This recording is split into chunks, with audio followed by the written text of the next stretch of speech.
Sagot tayo, syempre, yung ating pambalo. This is Filipino dish, turon. It's like spring rolls but the inside is banana.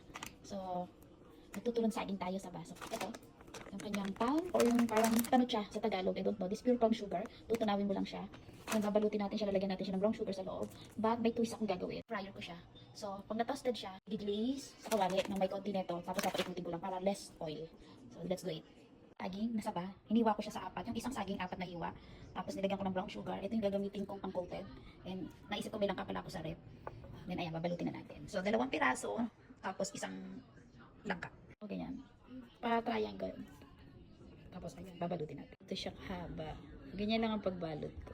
Okay na yan. So, let's do it all this. Gawa natin, meron tayong 18 pieces.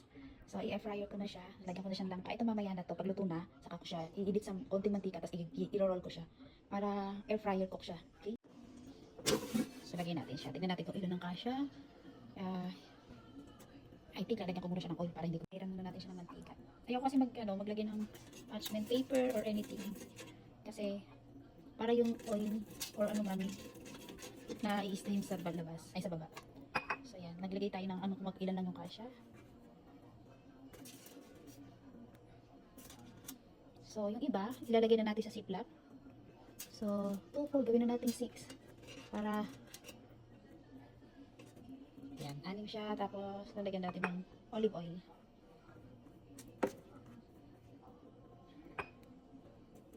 So, ito, nakaset up na siya ng 15 minutes and 350 pag inon mo. Pero, syempre, pag alam mong luto na, ayan, pwede natin bawasan. Gawin ko lang 350. Yan, ng 45. Tapos yung time, bawasan din natin. Gawin lang natin 10. Then, start. Okay, so ito naman. Tatago natin sa ziplock. So, dito lang natin lagay sa ziplock. Okay, 8 pieces to. 6 yung nasa loob.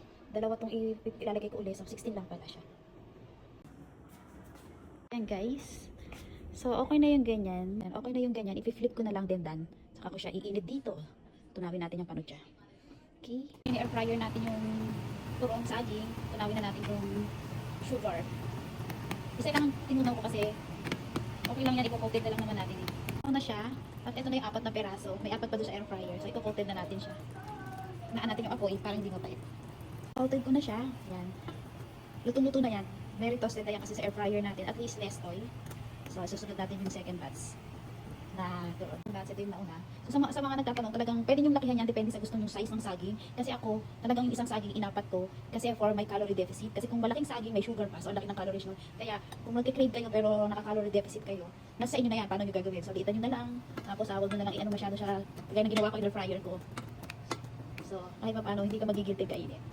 So, that's it. So, 24688. Tapos may 8 pa tayong stock sa ref. So, ayan. Hindi siya malaki, hindi rin maliit. Sakto lang. So, at least pag nag-crave ka ng turon, meron na. That's it. Let's see.